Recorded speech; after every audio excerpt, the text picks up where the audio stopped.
Bismillahirrahmanirrahim. Assalamualaikum warahmatullahi wabarakatuh. Kami dari Ijazah Sarjana Muda Pendidikan Islam UNIZA untuk subjek pemikiran Islam semasa. Pensyarah kami Dr. Muhammad Rashidi Wahab untuk tajuk Khawarij.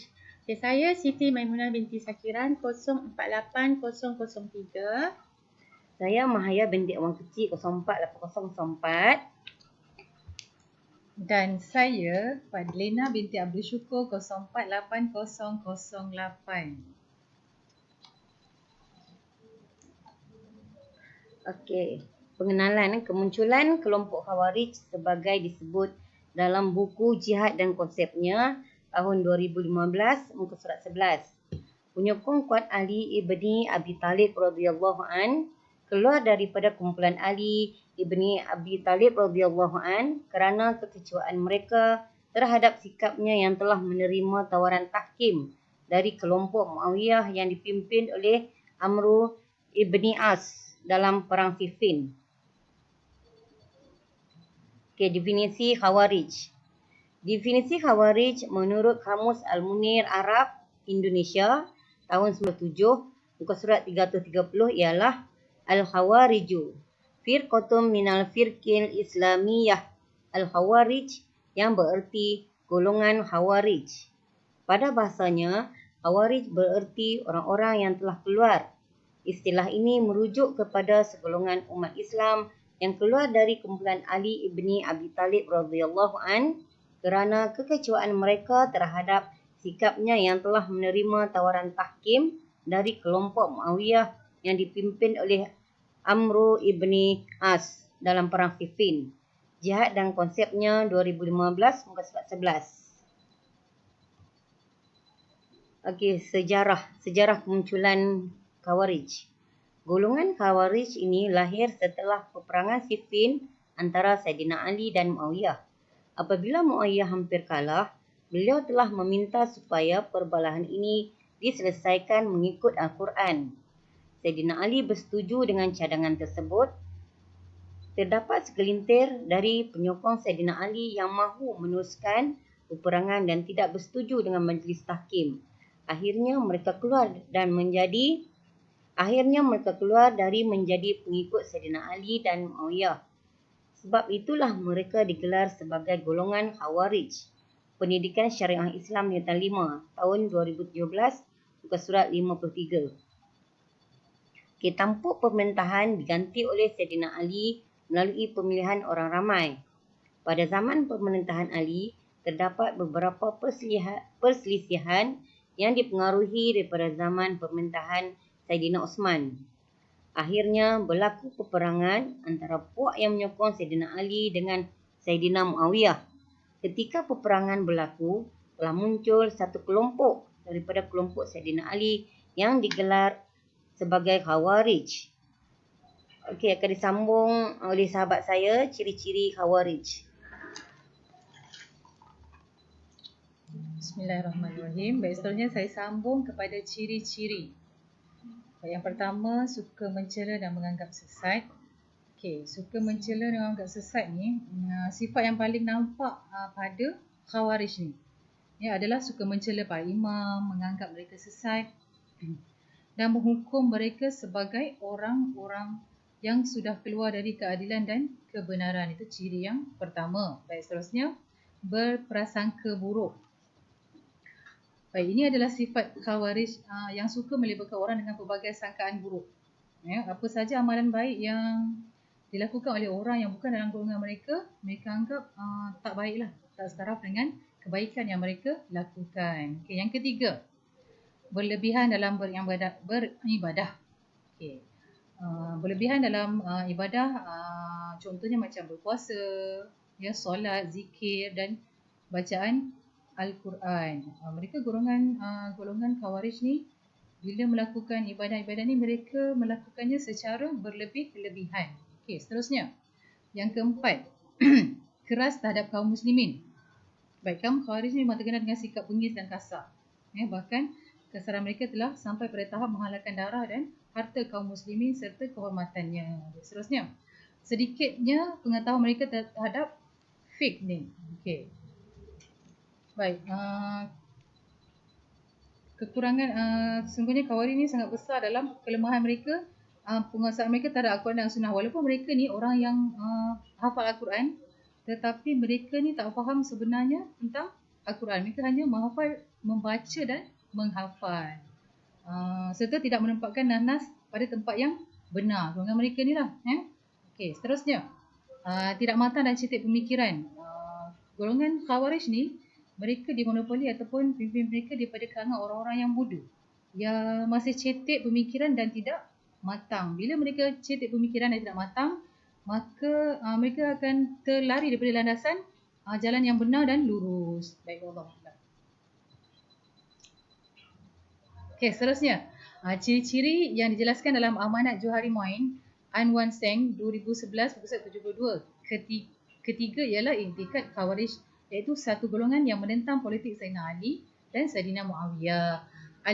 Aliran ini terpecah kepada beberapa kelompok seperti yang pertama, Az-Zariqah, di mana golongan ini menghukum semua orang yang tidak mengikut alirannya sebagai yang musyrik. Okay, yang kedua, Adadiyah, yang menghukum semua orang yang tidak menganut alirannya sebagai orang-orang kafir. Okay, yang ketiga, Yazidiyah, yang dibangsakan kepada Yazid. Di antara pendapatnya yang aneh ialah seseorang lelaki boleh mengawini cucunya. Okay, yang keempat, Maimuhiyah, yang mengingkari adanya surah Yusuf dalam Al-Quran. Seterusnya yang keenam, Syababiyah, yang membolehkan para wanita menjadi imam atau ketua negara. Seterusnya, tokoh kaum Khawarij mengatakan bahawa orang pertama yang memprotes tahkim adalah Abdullah bin Wahab Ar-Rashibi. Apa yang diperkatakan oleh beliau ialah tidak ada hukum kecuali milik Allah. Kenyataan ini menunjukkan bahawa Al-Haytham bin Adi adalah orang yang pertama yang tidak bersetuju dengan proses tahkim yang dirujuk dalam buku Al-Bidayah wan Nihayah 2004 surat 499. Dan seterusnya, terdapat beberapa mazhab lain yang masih hidup, kekal, berkembang dan diberi perhatian. Akan tetapi, ijtihad pendukung-pendukungnya telah keluar daripada lingkungan ahli sunnah wal jamaah dari segi usul, yang ini prinsip dan furu'. Yang terpenting sekali ialah mazhab Syiah dan Khawarij. Kemudian yang paling masyhur sekali ialah yang pertama, mazhab Al-Ibadiyah dari kalangan Al-Khawarij. Yang kedua, mazhab Al-Imamiyah dari Syiah. Yang ketiga, mazhab Az-Zaidiyah dan Syiah juga. Tapi ia lebih dikenali sebagai mazhab yang sederhana dan lebih hampir kepada ahli sunnah wal jamaah. Dirujuk Muhammad Saleh 1999 ke 140. Bismillahirrahmanirrahim. Saya sambung daripada penerangan kawan-kawan saya tadi. Dah menerangkan tentang sejarah, kemudian ciri-ciri dan juga tokoh-tokohnya. Okay, sekarang penolakan ataupun tentangan terhadap Khawarij. Pandangan ulama ahli sunnah wal jamaah bersepakat mengatakan bahawa golongan yang mempunyai pemikiran yang serupa dengan Khawarij adalah sesat. Maknanya ahli sunnah wal jamaah tadi tidak menerimalah dia punya pemikiran tadi dan dianggap sesat kerana pemikiran-pemikiran mereka tidak berlandaskan dalil-dalil Al-Quran dan As-Sunnah. Maknanya terpesong daripada apa yang terdapat yang boleh dipahami daripada Al-Quran dan As-Sunnah. Okey, seterusnya pandangan yang kedua ialah pandangan Sayyidina Ali. Walaupun sikap Khawarij tidak menyimpang dari ajaran Islam, Sayyidina Ali sendiri masih mengiktiraf kelompok Khawarij sebagai saudara. Maknanya dia tidak menganggap kafir terhadap orang-orang Khawarij tadi. Masih lagi dianggap Islam dan sikap mereka yang memusuhi umat Islam itu tidak dibalas dengan permusuhan. Maknanya Sayyidina Ali masih melayan secara baik kelompok Khawarij tersebut. Okey, jadi kesimpulannya setelah penerangan daripada tadi kawan-kawan saya mengenai sejarah kemunculan Khawarij, kemudian fahaman-fahaman mereka dan juga tokoh-tokoh yang telah disebutkan tadi ya. Akhirnya Khawarij tadi bermula daripada satu pergolakan. Akhirnya Khawarij tadi menjadi satu fahaman yang mempunyai pengikutnya yang tersendiri, walaupun wujudnya fahaman Khawarij tadi daripada zaman Rasulullah sallallahu alaihi wasallam. Ianya hanya permulaan pemikiran mereka yang tidak bersetuju dengan tindakan Rasulullah sallallahu alaihi wasallam. Maksudnya sikap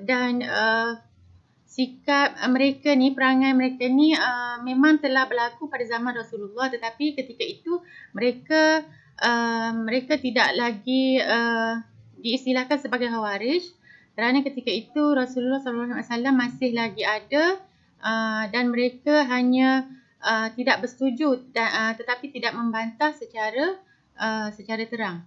Sikap hasad dengki dan iri hati terhadap kaum-kaum yang lain serta menganggap sekelompok lebih mulia dari kelompok lain, menyebabkan fahaman melalui pemikiran yang tidak merujuk kepada Al-Quran dan As-Sunnah. Apabila berlaku kewafatan Rasulullah SAW, mereka mengambil peluang untuk memberontak melalui alasan-alasan yang dipikirkan boleh dieksploitasi menjadi sebab dan musababnya.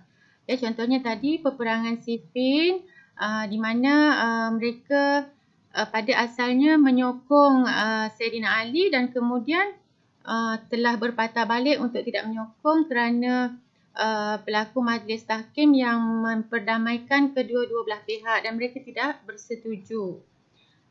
Kemudian seterusnya, itulah realiti yang umat Islam akhir zaman yang sentiasa cuba digugat oleh musuh-musuh Islam. Hasilnya mereka cuba untuk melemahkan umat Islam dalam pelbagai cara supaya kita terpaksa tunduk kepada mereka semua.